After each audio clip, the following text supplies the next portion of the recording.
Yeah. Semana 18. We're back. Week 18. It's Tuesday. I don't really know the Spanish word for Tuesday, but World Cup. We're all Mexican now. We're all Argentine now. We're all Nazis. We're all colorismed. We're all USA. Hey, it's week 18. RBL Weekly. We're still doing this thing. Season 4. Brian M.F. Moses, my special guest. This man's been doing comedy a long time. He's a mentor of ours here. He takes care of all the young comics, all the middle comics, none of the headliners. A headliner in his own right. We love this guy. Used to warm up Def Jam in the 90s. Guam Felix is in the house. Yeah. Guam Felix is in the house. Got the Seminole jersey on because you are the original. You weren't even a mascot. You're just a Seminole. Yep. Basically. Yeah. Like Deion Sanders. I wish. Really? Oh, yeah. When you were back there in Florida, like what was going on back in Florida State and during the program? Remember the movie The Program? Yeah. All the bad things about college football right there. Yeah, two dudes spin each other's mouths. There's sexual assault. I think we're already getting cut out of the live stream here because we just jumped right into nonsense. You actually went there, Guam? No. I've just been a big fan. I've been a big fan. The program helped he too. was the mascot. Yeah. Okay. Yeah, you watched the program and everybody was like, yeah, I want to go play college football now. Yeah. Yeah. Florida State, Warwick Dunn, Warren Sapp, anything Warwick. Yeah. All right. Let's just get into this countdown, man. I'm excited about it. Week 18. There's 35 weeks in the season. Roast Battle League. You asked how many cities? 50 plus. I think we take care of about 30-something plus. The WRBL does about 16 plus, I think, in their league. We do the 16. We'll say, the founding colonies of Roast Battle. We do. But this week's going to be a big one, man. Coming in number 10, getting 1 point this week, Drew Stern, King Grinnell. King Grinnell, the all-star, battling Drew Stern, the podcaster. Hardlines podcast. Check out Roast Battle London and their podcast, Hardlines with Shalaka Corrupt and Drew Stern. King Grinnell, I'll see you in a few weeks at the all-star game here in Austin, Texas, or down in Austin, Texas. The Bay Area gets 2 points. Noah Guerrero, an up-and-coming young talent. Kid's hungry. He's very, very good at this. Battling Caitlin Johnson. I think it was her debut. That was a very fun battle. And number 8, getting 3 points, Tokyo. Yuki Neves against Chris Natsume. Chris is a white man, yes, from Texas, but that name does not really scream Texas. But that was a fun battle. You can see all of the battles that didn't make it on the countdown. Become a member on the YouTube. We're getting in bed with YouTube, everybody. So now, get in bed with YouTube, everybody. It's gonna be the biggest channel ever, the biggest memberships ever. Yeah. Nosebleeds, press pass, ringside. Ringside, you get access to all the live streams we do at the Comedy Cellar once a month. If you're a press pass guy, you get to watch the weekly show we do here. It's going to be a live stream. It's like a comedy show / variety show / opinionated, gab fest. We don't know what we're going to do, but we're going to have some fun every Wednesday. And then the nosebleeds, your cheapest tier, your level 1 tier, that's going to be all the battles you can't see here that don't get submitted, all the snout they call in the writing and the comedy and the acting world, all that nonsense you get to actually pay for. The ones that don't make it, you got to pay for. Also, WRBL monthlies on there, and anything really that we can't make any money on the channel, we just toss it in there, man. I think my album's in there. I think Guam's birthday episode's in there. Everything that was like deemed 18 plus, or we can't really make too much money on that goes limited. We just toss in there so you guys can toss us like 99 more cents. All right, let's get into number 7. We do the top 7 here, and this is Hartford. This is Colin Pasquerella versus Zach Mandell. Hartford, you get 4 points. Let's go to it. Let's roast. All right, this will be fun. I feel like this looks like a battle between two guys who just got kicked out of the same bar. And now we're here. So we're both short kings. Colin's a short guy, but what he lacks in height, he makes up for in forehead oil. Oh, yeah. All right. Yeah, we are short guys. But Zach is the one with the body of George Costanza and the face of Seth Rogen. Zach was telling me a few things about himself, and he said, and I quote, "I'm a fat legend, and I drink a lot of beer." Zach, I hate to break it to you, the only thing legendary about you is your blood pressure. That's it. Colin, if you're here, then who's selling fake Adderall to teenagers on Snapchat?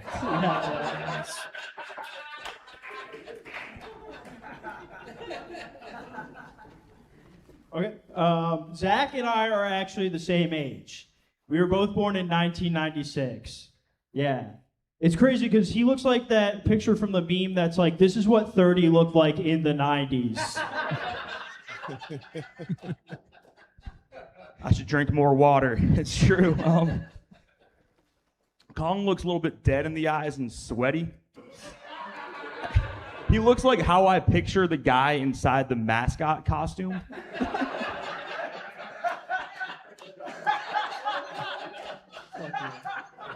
All right, Zach. You look like somebody that makes Family Guy porn. Nice. That's him jerking off.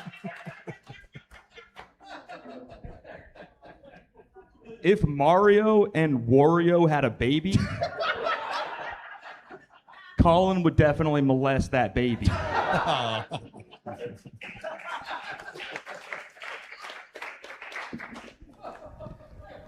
Fun fact about Zach, he's Jewish. And he's also from the South. Specifically, Charlottesville, Virginia. Yeah. He wanted to join the rally, but he was like, they don't have a free buffet, so... Yeah, that was a deal breaker. I don't know, Colin looks like he got pantsed a lot in middle school. And somehow he's the one that got in trouble for it. Fuck you, that is way too accurate. That brings back... I'm going through some trauma right now, so... Oh, man, damn it. Give it up. What a bully, guys. What a bully. Make some noise for Benjamin Netanyahu. I'll say there's a phrase that a lot of people say when they, battle or when they compete, and that's like, pound for pound, you were really good. I think a better phrase would be for Zach is that you're really good, pound cake for pound cake. That is it, yeah. Yeah. All right. Yeah, that is it. And that is Hartford, Connecticut coming in with 4 points. Number 7 in the world this week. That was Zach Mandell versus the Latino version of himself, Colin Pasquerella. Pasquerella. I don't even know. How do you say this? Let's talk to off-screen Shannon, who's now on screen. Let me hold on. I got to look at Zach, Colin Pasquerella, Pasquerella. Colin Pasquerella. All right, we were close in the first Who won time. that battle? Honestly, I don't know, but that was a lot of fun. They both look like calcium deposits in somebody's gallbladder arguing with each I other. love seeing two guys who I'm pretty sure are my height, but definitely way more than me. Oh, yeah. I love that. Yeah, short, chubby guys are the best.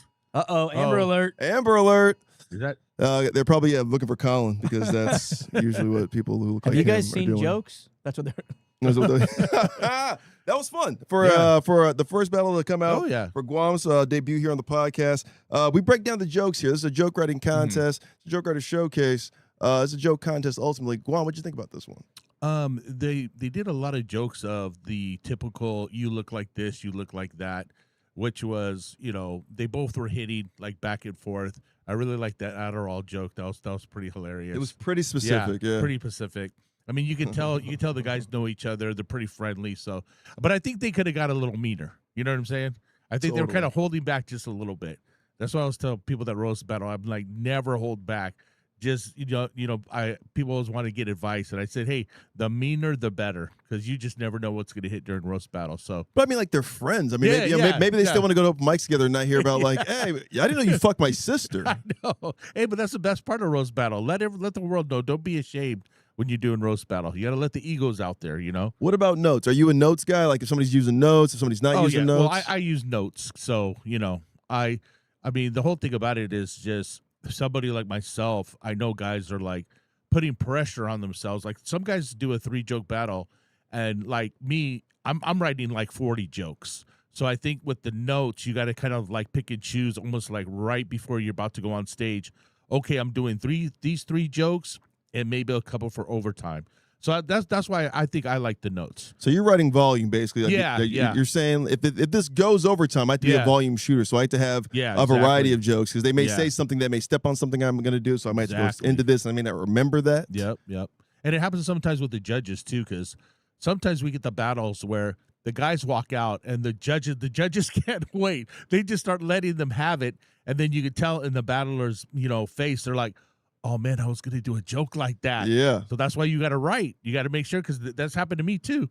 I've been battling somebody, and then I said, "Oh man, the judge said that, so I can't do that joke now." Yeah. Because it's gonna just seem hacky, like from the start. So writing a volume shooting, and shooting with confidence. That's what we tell all of our school shooters. All right, let's get into number 6, Barcelona.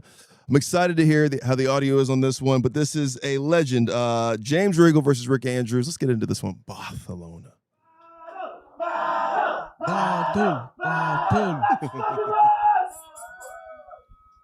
James, you look like you regularly try to impress women with your hacky sack skills.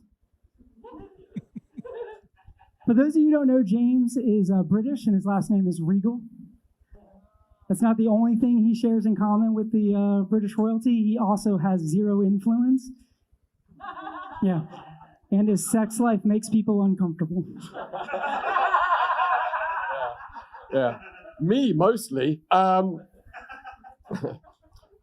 Rick looks like he operates the fairground rides on Epstein's Island.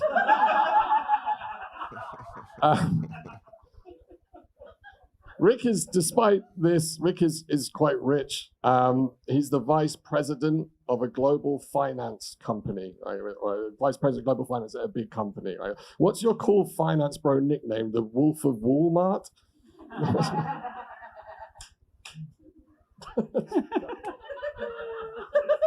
I like you talk about my dress. You look like you're dressed like a lesbian gym teacher.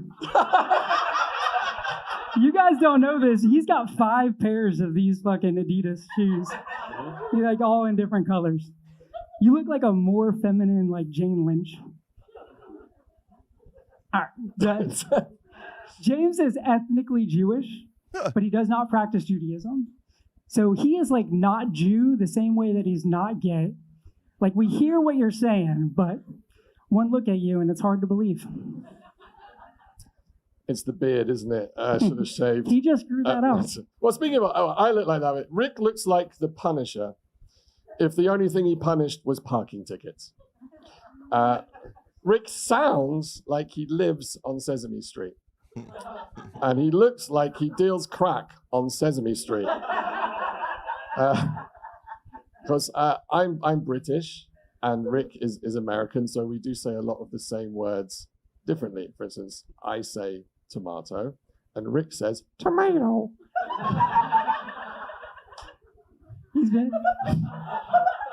You guys do not understand how long he's been practicing that impression. I mean, it's months. I've seen it at open mics. I've seen it at open mics. I'm Rick, I'm hilarious. Yeah. James says that I deal crack. James never does drugs. The only drugs he does is antidepressants. Aww. We're getting sad. Dude, it's a roast, guys. Now, James puts the Jew in juvenile. Yeah. Yeah. He puts the minor in menorah. What I'm really trying to say is James fucks young women. Yeah. But listen, people do roast James about that, and I don't think it's fair. I think you got to commend James because, in his pursuit of women with daddy issues, he is fully committed to a dad bod, which is pretty impressive. And I don't want you to get it wrong. Every woman he dates is over 18, all of them. You can't tell by looking at them, but they're all over 18.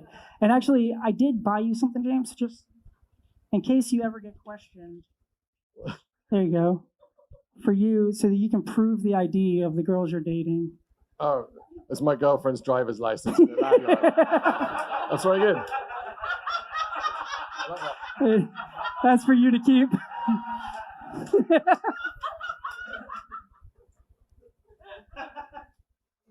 No, that is definitely her. Okay. Yeah. I had to climb through that bedroom window to get it.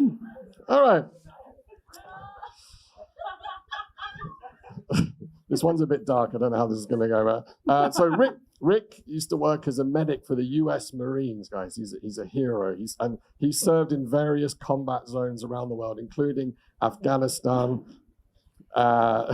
Rick's had more men die in his arms than the Minneapolis police force. They're the ones that killed George Floyd, just in case anyone didn't get that. Yeah, it's better if you have to explain it. Yeah. It works. I don't know. He's Mexican. He has no idea it was. Rick is also diabetic, so just like his wife, he relies on a little prick to survive. Yeah. That was a bit nicer, wasn't it? That was nicer. That was nicer. Yeah. James, you look like you fuck with your socks on. I mean, it's just true. Not just looks like. James is a failed DJ. I'm not saying that's good or bad. Just saying it's true. And about 6 years ago, he actually made a career change, a very important one. Now he is a failing comedian. Yeah. James actually has a 1-hour show. It's called People Pleaser. His audience disagrees. I don't get an audience.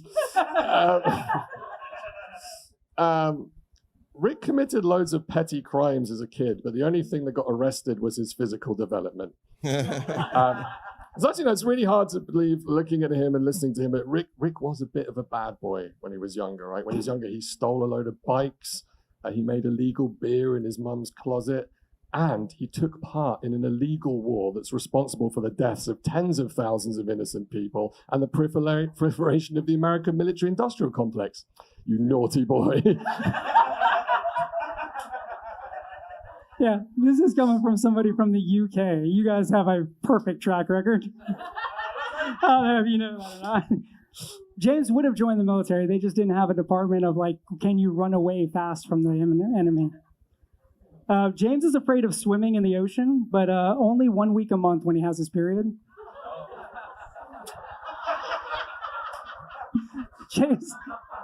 James actually did get his first tattoo when he was 40 years old because, midlife crisis. But the tattoo says a life lived in fear is a life half lived. Mm-hmm. James is afraid of death, crowds, and the ocean. The only thing he's not afraid of is getting a stupid tattoo that represents a life half lived when your life is half over. Come on, guys, you worked hard on that one. That was a good one. Rick has joke, right? Okay, thank you. Rick has 3 kids, so he only needs to make about 32,297 more to replace all the ones his mates killed in Afghanistan. In fairness, we also had a lot of sex, so we made a couple with each other. Rick asked me before he did. He said, "Please, only focus the jokes on him and not his wife and kids, because his wife and kids did not sign up for this roast battle." And I just think that's a bit rich coming from a guy, considering it's only one of us up here has a track record of killing innocent families. So.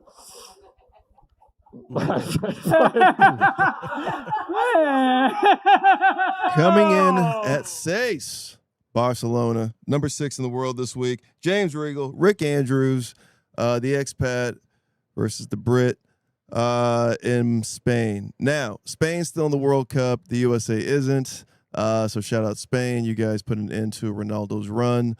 All right. That was an exercise in broad strokes and broad references and specific geopolitical specific references that are topical, that also have a an expiration date, I would say. Okay, quick question. How many jokes were they doing?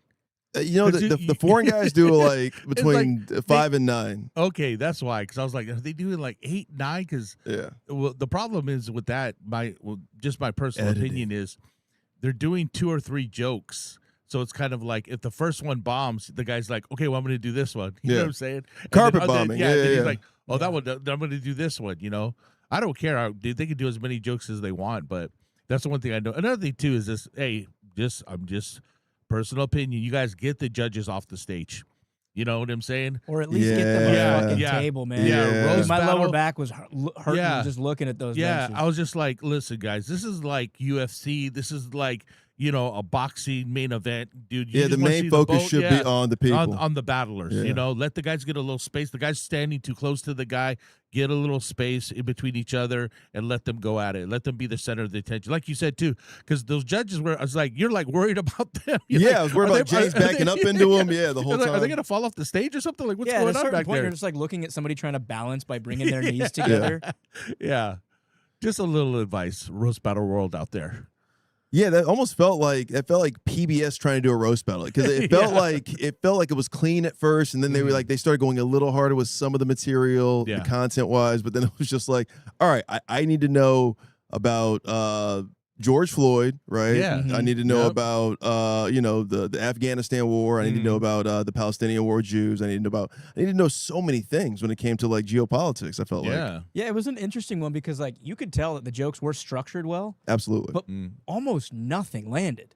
Yeah, like barely any jokes got laughs. And I have a question: what's worse, bombing with a prop or bombing with a George Floyd joke? Oh.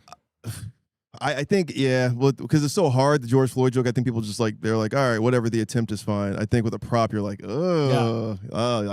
you paid for that. Yeah, because homie brought out the ID, and it got 0 laughs until James was like, oh, it's a picture of my girlfriend's driver's license. Then it got a laugh. And then he wore But had he it. not done that, it would have been dog shit. It was tough. That was, but that was number 6 in the world. And that's, look, Rick and James are great. So yeah, nobody like in the comments be like, you say everything is great. Yeah, because these guys are fucking gladiators. None of you guys who are in the comments are battling these guys. Dan Wicks is in the comments saying thank you for watching. Every guy who battles in the comments, they actually feel like a UFC or like a boxer or like a gladiator. Like you can tell they've taken hits. Everybody who doesn't in the comments is always like, this sucks. I can't hear it. Like, maybe some of these guys don't want you to hear some of this shit. Yeah, exactly. So what do you guys think though? Because we talk a lot on this show about like crowd bias. When the crowd is just hot, it kind of makes the battle seem better. Do you think that was a well-written battle and it just didn't get the response, or do you think it was actually worthy of not even being on the countdown? No, I think Rick even like pointed it out during the battle. Just like it's always, that's the classic thing. Like you say, like, oh, it's always funnier when you have to, explain it. Like if you have to explain it, it's tough, right? Yeah. Like if I'm telling somebody how to technically write jokes, that's how you do it. You give them a premise, and then you find a punchline, right? You're a punchline hunter. You're hunting punchlines, right? Yep. So if you have the premise, you got to look out for the punchlines in there. They were there. It's almost like the thing last week we were saying about the delivery. Yeah. If it's gonna be that much exposition up top, well, then you got to like deliver the fuck out of it. Yep. You got to really go in on delivering and like being like this guy this guy that. But then also I can understand what's happening physically on stage where you're like you're not trying to hit who's behind you and that whole thing. There's just a lot going on in Barcelona. Yeah. Well, another thing too is that they're in Barcelona and they got to be careful with the references because they're in Spain. They're not paying attention to the politics or what's going on in the news in the United States. The guy throws the George Floyd, and they're like, "Who's that?" Like, you know what I'm saying? Yeah. I gotta be in the roast world. I mean, George Floyd is like it's like the Ben Franklin. People fucking just love to make that bitch rain. My God, I think Sebastian had one. Obviously, Tony had one on the big roast. And we keep George Floyd alive. I know exactly More than anybody else does. Definitely more than the Minnesota Police Department did. All right, let's go to Wisconsin. Love this place. Last time I was in, I want to say this is Jones or Jamestown. One of the places that feels like it's got a cult, an ex-cult name to it. But this is Wisconsin, the most drinkingest state in the fucking union. But this Cleveland actually drafted Milwaukee, so we know the affiliate program is working. They get their points for this one. But this is Milwaukee versus Chicago. Let's go to Milwaukee. Let's go to Wisconsin. This is Hannah Belmont versus Tommy Koch. Hannah Belmont, dude? Hell yeah. Hannah Belmont is a horse girl. Fun fact. Not by the likes of her interests, but because she has massive teeth like a horse.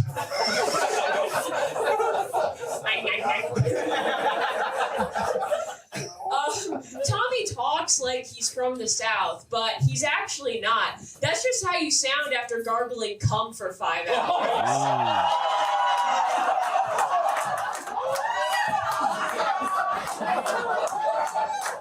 You're gonna do something, you do it right, dude.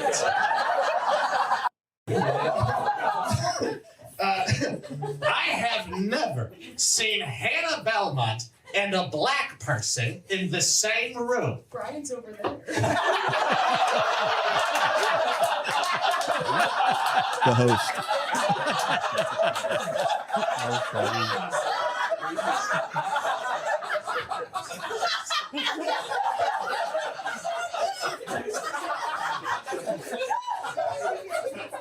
Until today.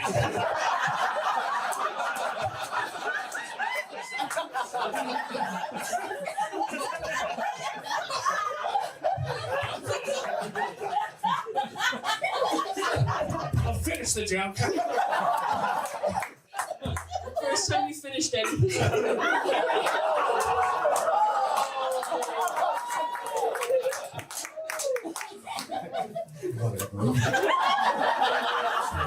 I didn't even finish that guy off to swallow his cum, dude. I'll be honest, I found the cum.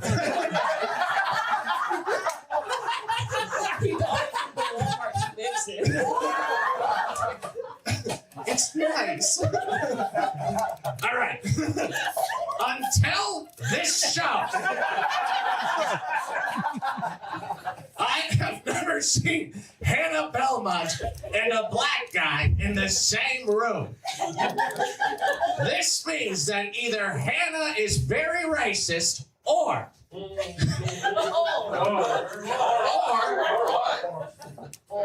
executes blackface flawlessly.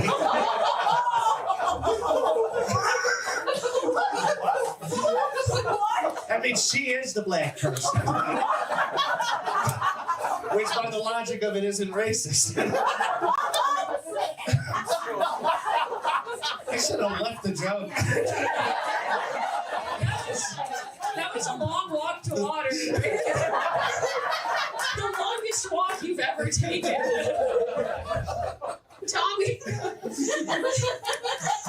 if you're here, who's holding down the gun section at the Home Depot? Funny. Folks, if being gay is a crime, then someone should arrest Hannah Belmont's boyfriend. If you knew him, you know.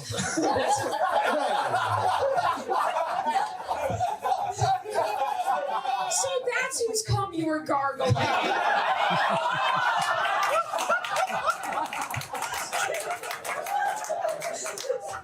Folks, fun fact about Tommy. Tommy loves lizards. Yeah! He loves lizards so much, he has 5 up his ass right now.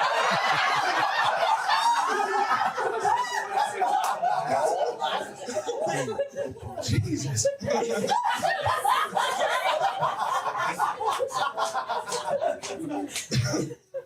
Isaac Newton. Don't shrug at me. Fuck you, man. Your wife's feet aren't even that good.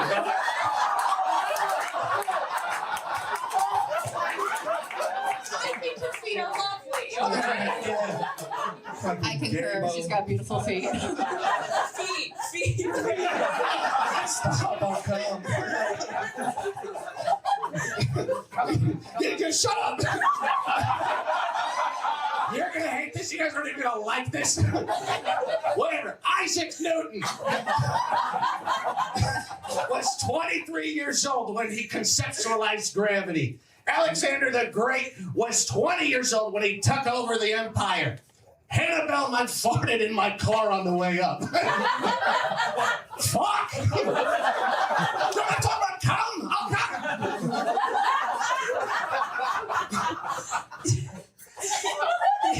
This is angry. So that's whose cum you're gonna gargle. Tommy looks like he needs women to queef.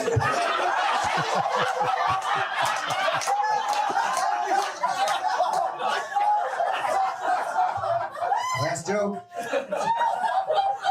Whatever. I don't even like these. Get it over with. Despite the theater degree, Hannah is shockingly stupid.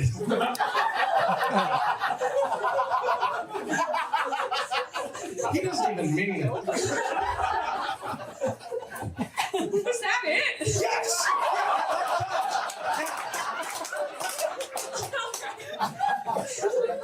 No, my turn.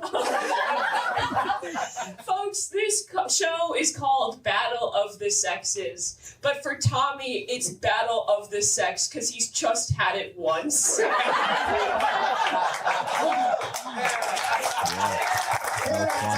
Yeah.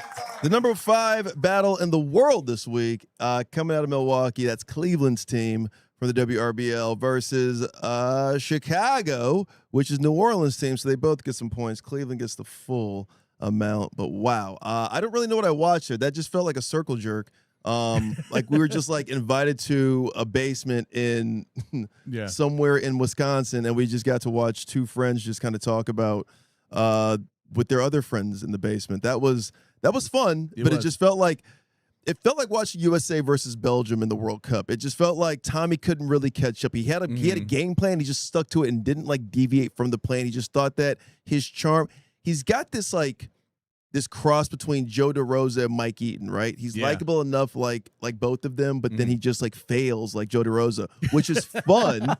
It's fun, but then you're still failing. So it's like he just couldn't. It's like, oh, Tommy again. Just kept leaving himself open. Hannah just took every opening to call him gay or whatever it was. She wasn't. I mean, like she didn't really need any jokes that she wrote. She just had to just rebut or retort or respond to anything he was doing because he would not stop leaving himself wide open for just swirlies or fucking purple nurples or whatever middle school, move you're talking about there. I mean, that was crazy. Yeah. In boxing terms, he never took his head off the line. He left himself wide open the entire time, and it made for a fun battle, but rebuttals did save that battle. Yes. I mean, other than like the you gargle my husband's cum joke, like name one other thing that was really said in there. The blackface thing was wild. I mean, like even the last joke where he no mossed. You know what I mean? He Roberto Durand, he just no mossed it. He was just like, despite the theater degree, and it's really stupid. I'm like, I get it, but it's also like, bro, that kid, come on. Yeah, I like that joke. I like that joke as a setup. You need to have a little bit more meat on that bone. That's a funny setup. Despite the theater degree, she's actually pretty stupid. I thought there was we all thought there was more. Yeah. I mean, she did a great job in just being like, "Is that it?" Yeah, I mean, we all thought it was like, "Oh, he's coming," and he's like, "No, I don't want any more of this." Yeah, I mean, that's a lesson in rebuttaling and just charisma and chemistry on stage, saving a battle. Yeah, because it was charisma and just likability on both sides, and I mean, like, thank goodness for Hannah just like keeping her cool and just punching his ribs every time he just did something wrong. You know what was another funny thing about that battle was he was doing a voice. But every time he would bomb, he would kind of like lose the character. And you're like, at first I was like, wait, is this dude really like a cross between J.P. Puthенveedle, John Lovitz, and Gilbert Godfrey? Right. And then he'd be like, oh, God damn it. Yeah. I guess I'm going back to the quarry after this. It's like, geez, sorry. Yeah, Tommy Koch. Important note about that battle, though, is that to all the battlers, you have to be in the moment, and just get ready because that's exactly what Hannah did. She got the big laugh, and she just rode that wave. And she was just like, okay, come on. And I'm going to hit you with this one and hit you with this one and hit you with this one. So it's just remember in the back of your head.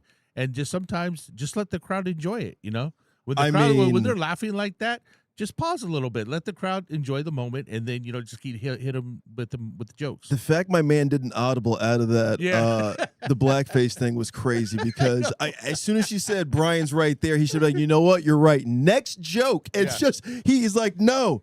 And it just wasn't worth it. And the fact, I mean, there's respect for going that hard with a joke that you had to explain your way out of it because it made no sense. And also, like, the premise died as soon as we all saw the host Brian Lecomte right there. It's like, what? Bro, you can't go in there with that joke anymore. Yeah, I mean, that's all you got in the chamber.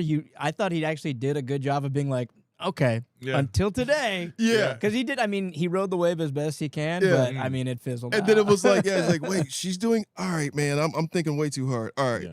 That was number 5 in the world. Let's go to number 4. Phoenix, welcome back to the countdown. We love Phoenix. Our brothers and sisters to the southeast of us. All right. So this is Cam Sneed, Steve Owens versus Cam Sneed. Let's go to Phoenix. Cam is black, Korean, and white, which means he's a dude disguised as a dude, playing as another dude. Good one, Snack Harlow. You're welcome, Jack Harrow.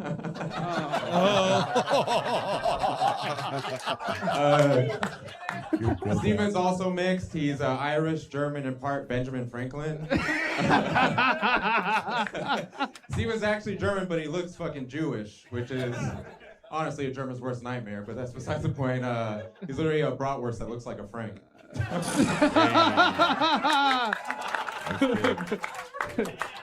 Thank you, Kung Pao. Enter the plea bargain. Cam was homeschooled his whole life, and he regretted not getting a taste of public school, so him and everyone else looks... Damn it, I fucked that up. God damn it. Read it, just read it.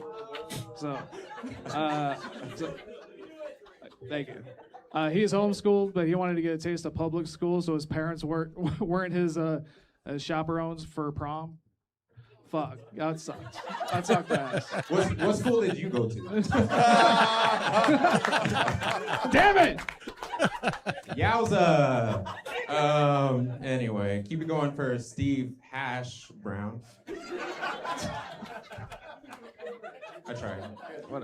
Steven was born and raised in Arizona. His dream is to play for the Arizona Diamond Bottoms.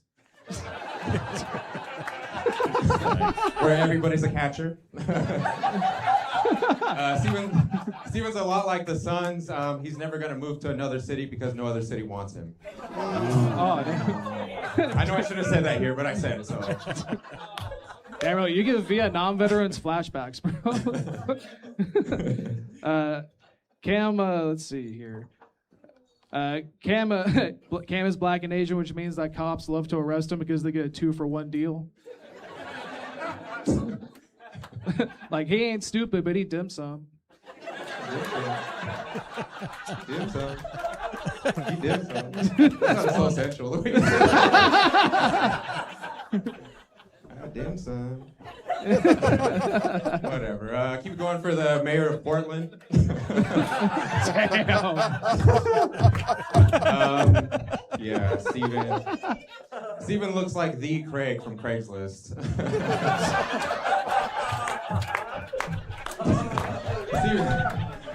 Steven looks like he was raised by a pack of old ladies. He looks like the Golden Girls' golden boy.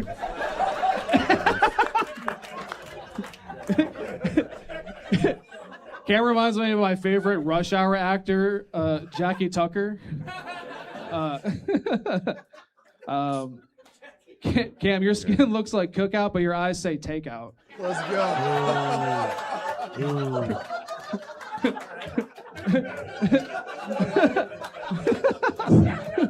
Looking like Panda Express yourself. You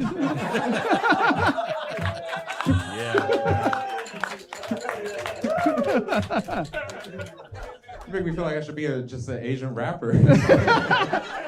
Like, fuck, these are bars. Yes, keep it going for fucking Harry Potter's dad. Gary. Gary Potter. It's just James, but yeah. Steven is honestly such a nice guy. It's hard to roast him. He's like so nice, like that he like does nice things for women without there being ulterior motives. I know. Gay? Yeah, like Steven's, Steven will, his fucking roofies are literally just sprinkles. Goddamn. Cam teaches kids how to swim, and he owns a plumbing business. The driest thing about him is his girlfriend. Woo! Rolling out with the big hits. Son of a bitch. I get her wet sometimes. Fuck. Speaking of fucking, Steven has to go on hikes just so he can get touched by Mother Nature. All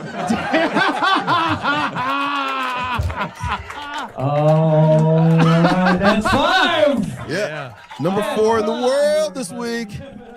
Camp Sneed, Stephen Owens, Camp Sneed, very, very fun. I don't know where Phoenix is doing their roast battles in some kind of barcade now, but it's fun. The lighting's whatever. But those are two of my favorites out of Phoenix. Langston Kerman and Steve Fury there. What'd you think about that battle, man? Oh, it was great. I think Cam, he was doing a lot of the Asian black jokes, The combo. Yeah. I could have done that, honestly. Yeah. Sometimes that gets boring, but when you have as many as Steve did, and I know Steve had 100 of them, I could have heard that all day. That was fun. The combo was fun. Yeah. And then the retaliations were pretty good too. So it was really a fun battle. But another little tidbit is just remember, battlers, if you get caught up in the moment that you forget your joke or you mess up, just take a deep breath and just hit it again. You know what I'm saying? We will pause because we want to hear the joke. It happens all the time. Trust me, I've even brain farted a couple times on stage too. So just probably take regular your time. farted a couple times on stage exactly, too, right? But like it happens a lot. So it's just you get caught up in the moment. You're going over your jokes, and then you're like, okay, I'm going to do this one, and then you kind of mess it up. Just take a pause. Just do it. The audience wants to hear it. The judges, everybody wants to just hear the joke, and just keep it rolling. Yeah, and in Steve's case, exactly. Just don't do that one. Yeah.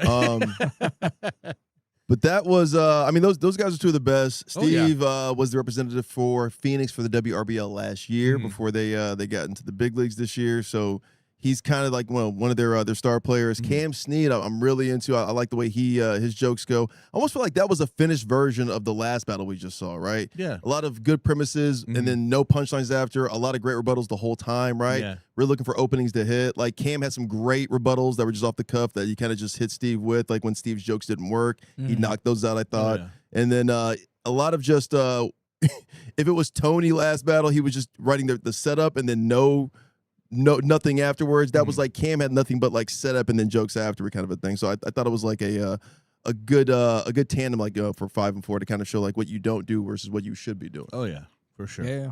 That was a good one too. It was like in our first battle, it was a lot of you look like basic shit.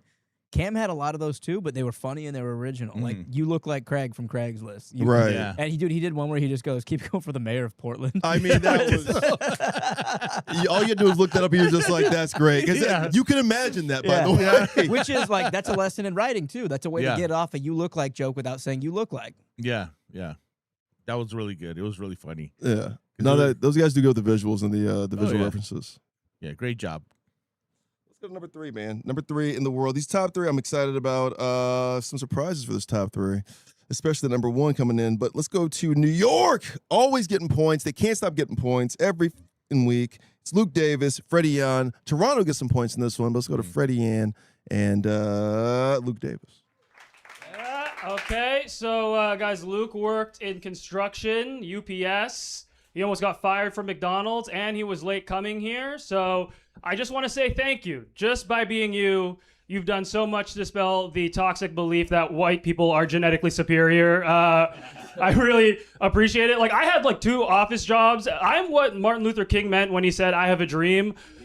Luke is what Charlie Kirk meant when he said, "I have a nightmare about what's happening to white men in this country." I swear to God, if you just take the audio from this roast and you play it to a slave owner from the 1800s, he's going to be like, "Well, goddamn it, that white boy Freddy's pretty good." And, well, shoot, that dirty nigger Luke is getting his ass whipped. Yeah. Yeah, it's a classic battle between oversized versus undersized shirt.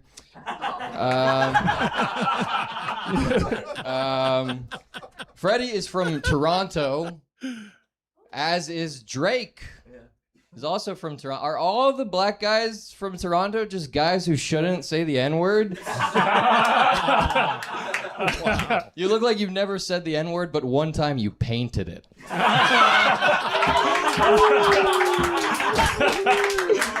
Yeah. Oh, that means a lot coming from a guy who looks like when he says the N-word in Call of Duty, he gets a little bit of pre-cum. But no, Luke, this is actually true. Luke went to Elon University, which is actually fitting considering he looks like a retarded white South African that majored in autism and minored in getting relentlessly bullied by 3 frat dudes named Jeff, Donald, and Bill. Thank you, handsome Squidward. Okay. No, you're you're like yeah. No, you're like Squidward because you hate your neighbors, but instead of SpongeBob and Patrick, it's just regular black guys. You're like, I'm all for the movement, but it's 11:30. Turn it down. My God. All right, so there's really no clever way to say this, but Luke looks like he's really into trans women. He just sort of has that vibe, and I think that's funny because I like it that like I like doggy style more the bigger the girl gets, and Luke likes doggy style less the bigger the girl gets. You know, if that makes any sense. Like I just think it's like really beautifully poetic that I like it when I'm fucking a girl from behind when she calls me daddy, and when he's getting his back blown out from behind by a girl, he likes it when she says, "No, Luke, I am your father."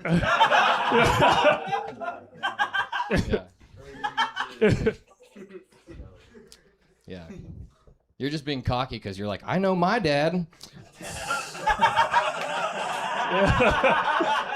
I know your mom as well, but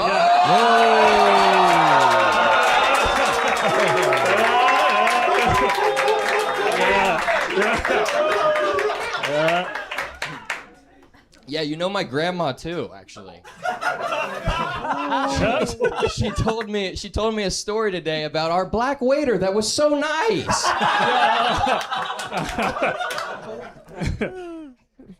Oh, that was it. Okay, sweet. All right, so guys, Luke is he's half German and half Irish, which means he's the only white person here whose ancestors have been gang raped by the British more than me. Classic. Guys, I just really want everyone, next time Freddy talks, to just close their eyes and just really, really try to imagine that he's black. Just like... just try. All right, go ahead. Oh, no, sorry. That's just a flashback. That was my first joke, but white people stealing black people's culture. That's amazing. Literally the premise of the first joke. I'll say this. So, guys, Luke is insecure about his cankles. This is true. So when I say Luke has fat ankles, you say, how fat are they? Okay, Luke has fat ankles. They're so fat that when my Jamaican uncle sees them, he goes, Ras Kalat, Shellyan, I haven't seen you for the longest time. One more time, Luke has fat ankles. They're so fat when he puts a Knicks jersey on, people think he's a Walmart greeter. You only had two? You only had two? Luke has fat ankles. They're so fat, Freddy tried to fuck them. Okay. Whatever. It's the easy joke. Freddy sent me a bio. On the bio, he said he's scared of butterflies. Doesn't that sound like something you say to a girl when you're about to rape them? I've never been in the woods alone with a girl before. I'm not worried about it. I'm just kidding. The only time Freddy puts women to sleep is when he reads them poems. And the only time Luke is with a woman is when he's in the woods. So, There's a theme in this episode. That's number 3. That's New York. Freddy Young from Toronto. Luke Davis from New York. Luke Davis is very fun. Freddy Young I've seen before. He's very fun. That was a great battle. Yeah. It was the battle of oversized shirt versus undersized shirt. Luke Davis. There's a theme, like I was saying at the top of this little sentence I was about to talk about here, that leaving yourself open. There's an art to it. There's an art to leaving yourself open. There's a consistency leaving yourself open. And there's obviously the involuntarily way we're seeing it where guys leave themselves open. But to get a guy and to keep the show rolling sometimes and not being too mean, there's an art to it. And I thought Luke and Freddy kind of demonstrated that perfectly. Yeah. Oh, yeah. They danced together. That was a fucking great battle. Yeah. I mean, Luke's just like nonchalant, just like, huh?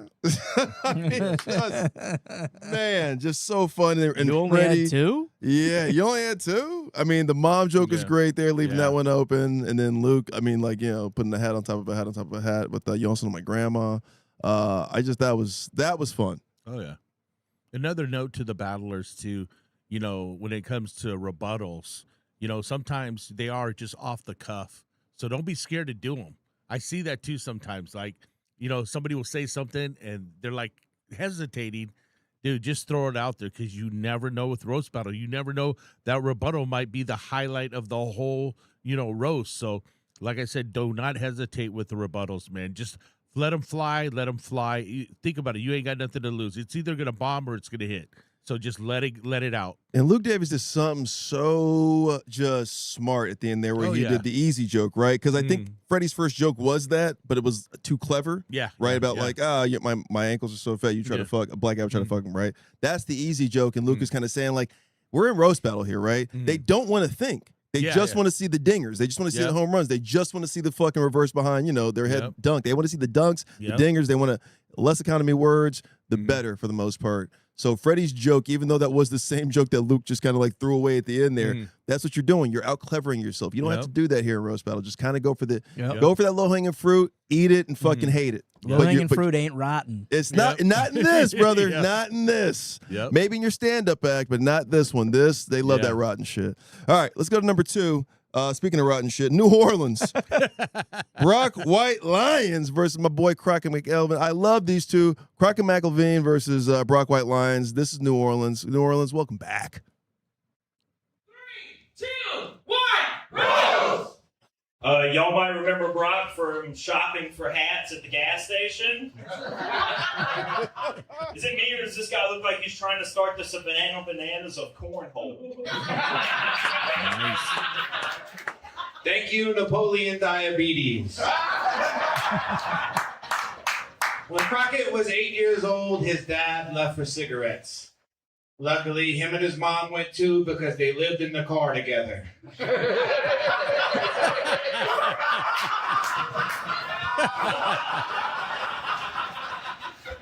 Yeah, that's good, dude. You look like an 80s professional wrestler and a modern-day vape store lesbian.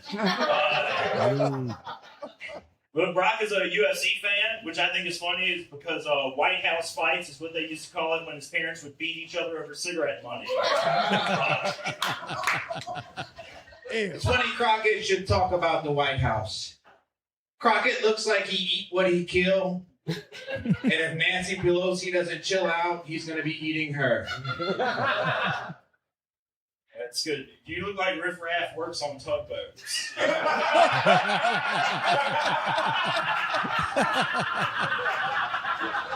Something cool that Brock's doing. Brock just started a radio show. What's next? Silent film? Thank you, live action Mucinex man.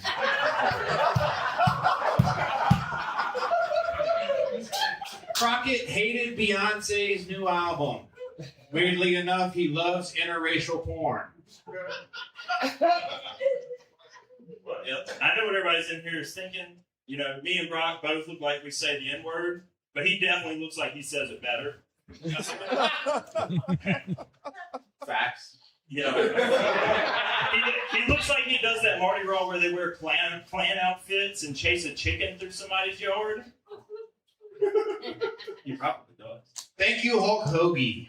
That's fair. Believe it or not, Crocket is against chicken fighting because chickens are for fucking. That's true. It's nice to hear from Kid Rock's Grand Theft Auto character. Brock, I know you're a huge Wu-Tang fan, but please refrain from saying best protect your neck around your black friends. It's making them extremely uncomfortable. Thank you, double chromosome David Koresh. Crocket looks like he says, come and take it, but he doesn't have anything. All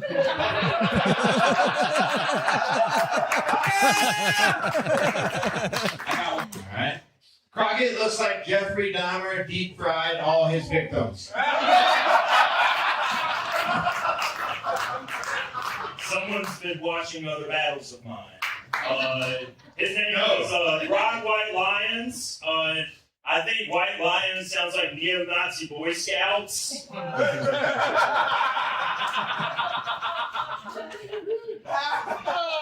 He's he's not racist though. He actually loves black guys. He loves black guys so much that he is transitioning into a bad built white woman. Nice.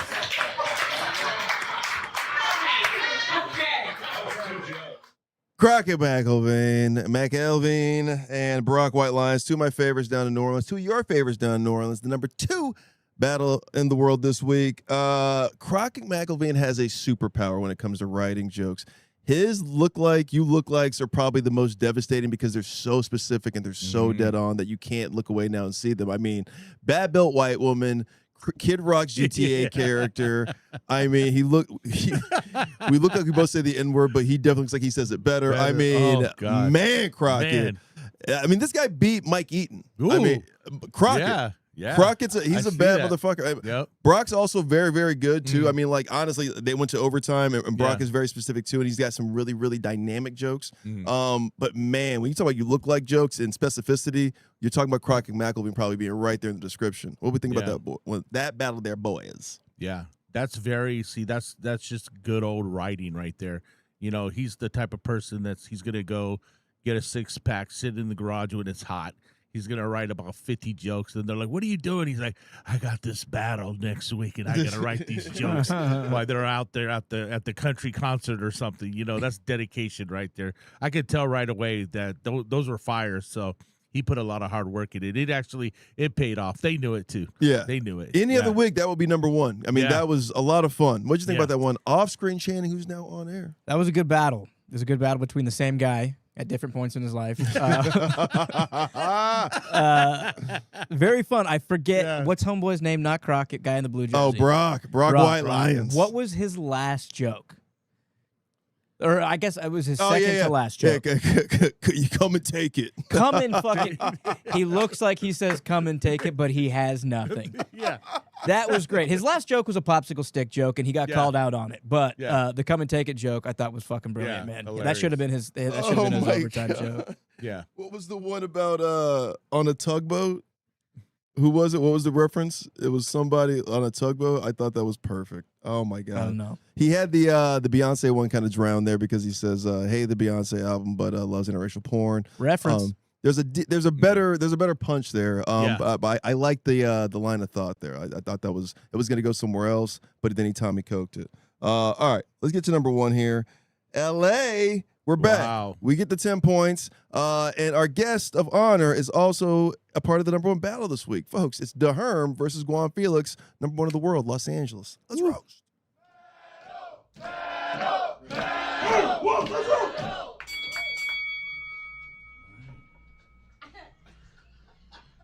Herm looks like a coal miner that's in a rap group called Diggers with Attitude.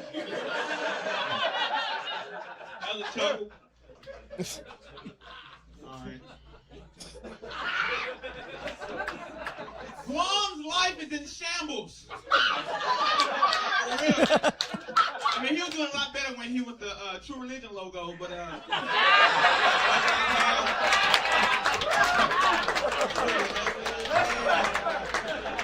shambles. Life is in shambles. Hey, y'all don't know this though, but he don't even know that I know yet. But I found out that Guam is actually homeless. Yeah, how do I know? We're neighbors. Hey neighbor, how's it going? Hell yeah, this nigga he lives on the streets and he fight diabetes. He's a street fighter. And he lives in E Honda.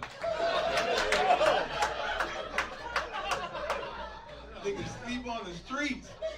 So I guess you can say he's a road comic. This nigga, but you big though, you homeless though. All right.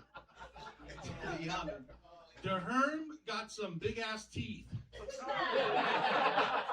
Pause. The Herm's teeth look like cafeteria tables you put in front of a door during a school shooting.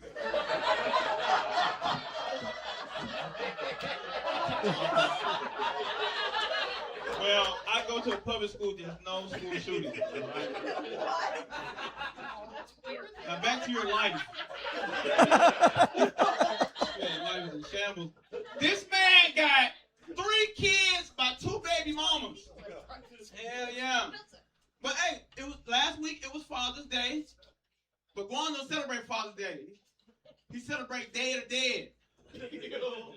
holiday for deadbeat dads. Every year he celebrates him ghosting his kids. And yeah, he don't want his kids though, but he wants his baby back ribs. And yeah, he don't want nothing to do with his kids though. Now the only thing he's raising is canes. Delicious, you know? Delicious. After shows, the Herm always walks around like he is famous. But girls never take selfies with him because he is fucking ugly. That's it. Wow. That's it. Hey, but look, check this out though. Not too much shambles. This man actually was on Def Jam, right? Yeah, this man was on Def Jam. Despite that he being Asian, he was on Def Jam.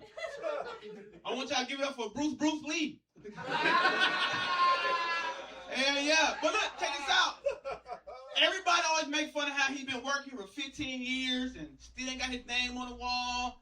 Bro, listen, bro, you gonna make it on that wall, big dog. I promise you. I believe in you. You gonna make it on that marquee? I believe in you. I'm envisioning it. By the end of this year, you're going to be on that marquee. Your name is going to be in lights. I can see it now. Guam Felix. Rest in peace. Death by gout. Your health is bad. Your health is real bad. Nigga's health is bad. For real. That nigga feels like he's always in mid-sit.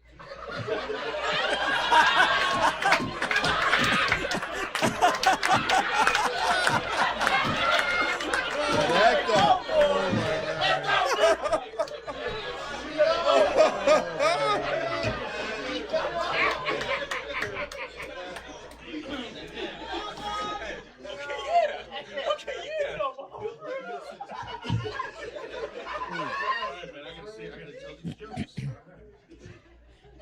Believe it or not, the Herm is an actor. The Herm is going to play the Scarecrow in the new Tyler Perry movie called The Wizard of Skid Row. First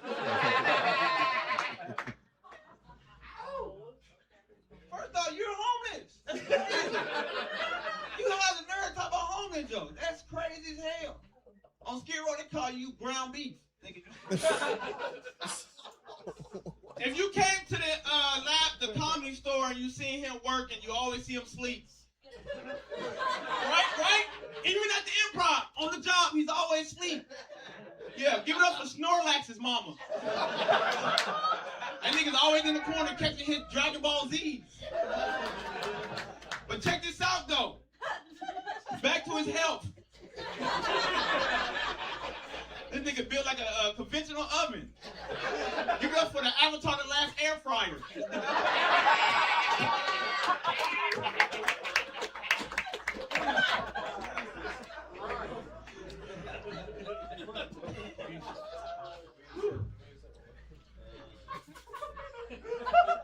It's just tears on his note cards. It's just...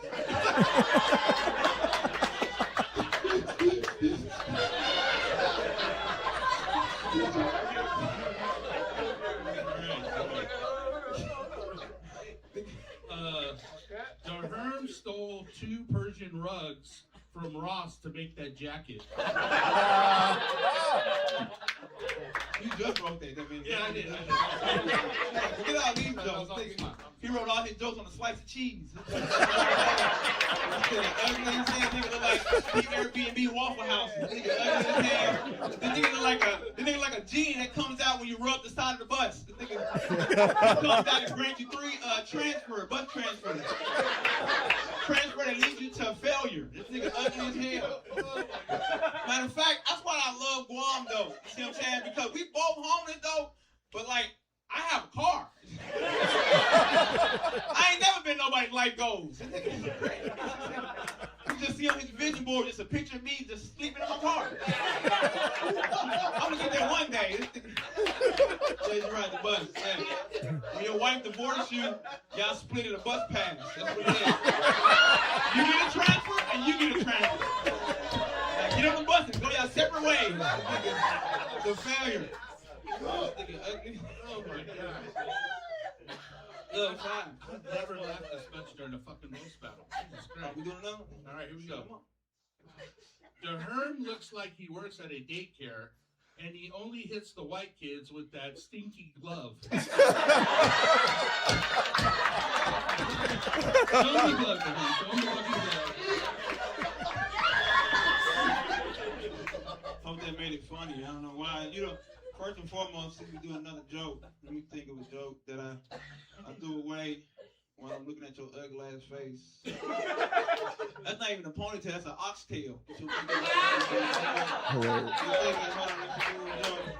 This nigga only nigga I know who human traffic's on the bus. This nigga.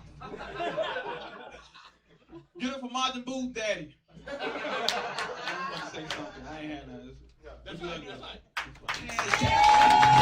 That's number one. That is the Herm and Guam Felix. Guam's here right now and got to watch that ass beaten live replay to you. The Herm. Oh my God. With one of his better battles. And we talked about this in the beginning about leaving yourself open. There was neither of you really left yourself open in that one, but we did talk about punchline hunting, and I don't think anybody stays in the moment more and then hunts punchlines like the Herm. Oh, if a reference doesn't work, he's going to look for something where he can kind of get below the surface a little bit, where he's going to stay. If it doesn't work broad, he's going to go for your career. He's going to go for the way you look aesthetically. He's going to go for other things. Like, he's a punchline hunter. He was really he was hunting that, and that was a fun ass battle for him. And I said this like during the battle. I was like, I've never seen he never gets to flex like that. Right. Like when there's like two fat guys and one guy's fatter, and then the fat guy, the skinnier guy is like, oh, I get to do some fat jokes finally. That's what that was like. That was like the Herm got to finally open up his homeless notebook and be like, I finally get to use these finally. I never did nobody's goals. Oh my God. He was in the zone that night. He was. He's a beast, man. And the thing about it is that, the Herm is on the grind. Like he don't care. The Herm will roast you anywhere. He don't care if it's on the sidewalk, the parking lot, the club, the coffee house, whatever. So it's just his mentality. And I just loved how I was having so much fun battling him. Oh yeah, because I knew it. I was like, the Herm's layered, so he's gonna say this joke and then boom, boom, boom, and then I was just waiting for it. That's why I was cracking up the whole time during the battle because it was really, really good, man. I got to give and the Herm broke my winning streak too. I think I won like 6 or 7 in a row. He was so confident. I mean, like he had good written jokes. He had good off the cuff stuff. His whole character is I'm not writing anything, but you can tell he wrote some, and then because like he kept track of the jokes. He was just like this is 6, this ain't 5. And you were still on your 5th, but he still had to go and like kind of match that. It didn't really matter at that point because he was already so far ahead. But I did like when like a whiff would happen or like he didn't get a laugh he wanted, and then he would go deeper. I really appreciate that about him now. Like he's not settling. Like if we saw anything from all the previous 6 battles, I mean, you finally get to the Herm and it's like, okay, that didn't work. That premise didn't work right there, or that punchline to the premise didn't work. All right, that reference didn't work. Okay, I'm gonna go here. I'm gonna go here. I'm gonna go here. It was like watching the guy like put a Rubik's Cube together. When it comes to roast jokes, that was so much fun. That was like a borderline perfect performance. Yeah, which you don't see very often. And fucking dude, first off, Guam, you ugly as hell. Second off, maybe the greatest act out in the history of roast battle, dude. Built halfway through sit. You look like you're built mid sit. I mean, from Crocket calling Brock White Lyons like he likes black guys so much, he's turning into a bad built white woman to the Herm saying Guam is built. Nigga look like bit mid sit. Oh my God, love this show. So much fun, man. We're back in the playoff hunt. We're back. We're number 4 now. Shout out Los Angeles. Thank you, Guam and Herm, getting us back in the lead. Bay Area only got 2 points this week, so they are behind now 4 points. Tokyo, I loved your battle this week. Please go and become a member. Nosebleeds, press pass, ringside. You get all the good stuff. We have a weekly show that's coming out here. I'm going to bring a lot of roast battlers here to kind of like, we're going to riff on, topical things we see. We might watch a movie and talk some shit. I might have some guys do some stand-up in here you guys can talk trash about if you're a member, right? So Nosebleeds will get you all the battles you didn't get to see here.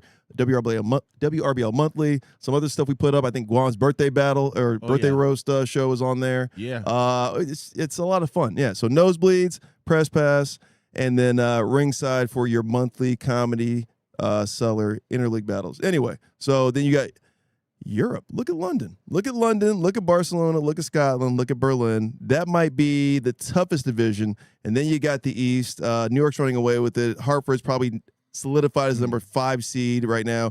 Don't sleep on Cleveland. We don't sleep on Cleveland. Cleveland does a good job. They did a good job drafting. They do a good job putting their battles out every week with the talented battles that they have. Toronto got some points this week from Freddy Yan beating out in New York. So shout out Toronto. And then you've got the South. Now, NOLA seems to be catching up a little bit on Austin. Austin is the darling of the South. Atlanta, when they get battles in, they're always, somewhere in the top 10. And Houston, we're still waiting on you, man. We love you guys. At some point, you guys will be sending us battles, and we'll probably see you guys in number 7 and number 6 spot. There's a lot of funny guys in Houston. They Come got on, it. guys. You guys got some battlers down there. Houston is a hub, man. They got some funny dudes and girls down there. It's tough to get a roast battle show to film it, to cut it, and send to us. It's not an easy process here, but we do this every Tuesday. This is Roast Battle League Weekly. Guam, where can people find you? Well, tonight I'm going to be hosting the comedy at the Hollywood Comedy Store for the pre-roast battle. And, I'm just wherever. And follow me on social media. I'm still doing my memes. Thanks. I got 5 million views over the past year. Very proud of that, you guys. Keep following me on social media. You see me at the club, say hi. I'm a nice guy. He is a nice guy. Works at the club. Talk to Guam, everybody. You saw him here. You see his battles. He's all over the internet now. Big digital footprint. We're calling him Bigfoot, the foot digital footprint. Off-screen Channing, who's now on-screen. We just dropped the Haters yesterday on Monday. Every other Monday we're dropping Haters. If not, it's 1-900-AMERICA with Cody Gidley. Talk about the Haters, man. What do you guys? What's coming up in the Haters docket? We got a lot of good guests. We might be adding a third co-host potentially. Not really like a full-time host, but like a regular occurring guest. And our buddy Cole Clayman, you're going to be seeing him a lot. We're just talking that shit, talking that mess, having fun. We just dropped an episode where Radu was in, I think he was in Austin. Nice. I was not a part of that one, but it's very funny. Very good episode. Check us out, Haters, on the Roast Battle Network and on Spotify, and follow me at The Other Channing on Instagram. You will love the Haters podcast. You love this network, man. We're dropping more. We got more stuff coming in. A lot of stuff coming in. The nosebleeds, the press pass, the ringside, levels of your memberships. This drops every Tuesday. What else do we need? I forgot. Roastbattle.nyc for all your league stats. Shout out Dan Wicks, the guy who runs New York, but he created this whole website for New York, but mainly for this for the league stats. Any league stats you need, the points, the weeklies, the pods, all that stuff are on our roastbattle.nyc. Everything else right here in this network. We now have a membership program. You can see all the cool stuff that we don't necessarily can show you because we're not getting paid for it now. We want you guys to pay us for it so we can do it. And that's it.